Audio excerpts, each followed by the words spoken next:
आप भी कई बार ऐसा सोचते हैं कि इन प्रयोगों में भाग लेते हैं तो कई बार सफलताएं मिलती हैं, कई बार सफलताएं नहीं मिलती हैं। जो चिंता आपकी है वह मेरा चिंता मेरी भी है कि हम शादी करके पत्नी को लाते हैं, कई बार प्रेम से बात कर लेती है, कई बार लड़ाई झगड़े होते रहते हैं, फिर प्रेम से बात करती है, फिर लड़ाई झगड़े होते रहते हैं। ऐसा क्यों होता रहता है?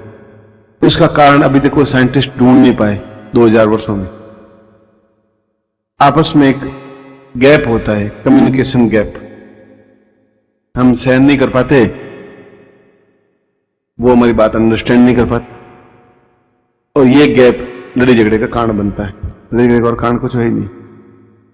अगर हम देवताओं की भावना को समझ लें, देवता हमारी बातों को समझ लें, तो गैप कुछ है ही नहीं।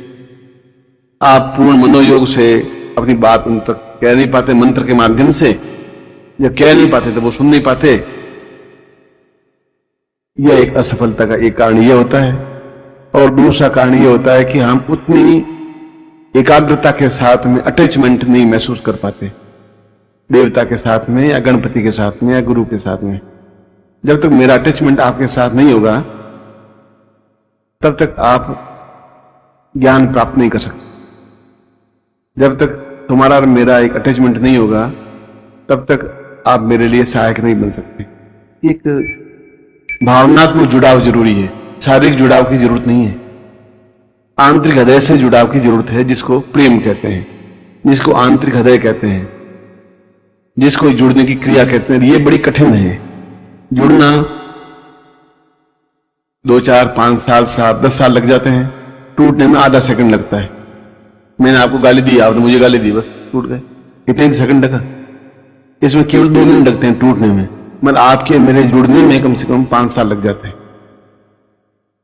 ऐसे तो भारतवर्ष में सैकड़ों शिष्य होंगे, हजारों शिष्य होंगे, मैं कुछ लोगों से ही बहुत अधिक जुड़ाव होता है। ऐसा क्या है? क्या वे बहुत ज्यादा नजदीक हैं? क्या वे मुझे बहुत ज्यादा कुछ दे देते हैं या ले लेते हैं? ऐसा कुछ नहीं होता। वे भावनात्मक रूप से बहुत ज्यादा जुड़े होते हैं। वे नहीं रह पाते बिना मिले, काम हो या नहीं हो तो मिल लेते हैं। मैं भी नहीं रह पाता हूं, फिर धीरे धीरे अटैचमेंट बन जाता है। और ये अटैचमेंट, ये शारीरिक अटैचमेंट नहीं होता, ये प्राणों का अटैचमेंट होता है। और प्राणों का अटैचमेंट सबसे ज्यादा कीमती होता है। मैं उन बातों का विश्लेषण कर रहा था कि प्रत्येक साधना में सफलता मिलनी ही चाहिए, और नहीं मिलती है उसके पीछे 80% हमारी न्यूनता है। देवता तो अपने आप में निर्लेप है, न आपसे उनकी दोस्ती है, न आपसे उनकी दुश्मनी है। आप कितना उनसे जुड़े हैं ये आप पे डिपेंड है। आप कितना उनसे अलग रहें ये आपकी ड्यूटी है। आप कितना मंत्र जाप डूब करके करें, आरती को तन्मयता के साथ करें, वो आपकी क्षण है, आपके मूल्य हैं। और जब सैकड़ों लोगों को सफलता मिलती है तो कुछ लोगों को नहीं भी मिलती है। नहीं मिलने के पीछे कारण यही है, हमारी उदासीनता, हमारी अश्रद्धा, हमारा अविश्वास, एक मनोयोग से प्राणों से प्राण जुड़ने की क्रिया नहीं होना। जैसे भी हो 21 दिन मंत्र जाप कर लेना,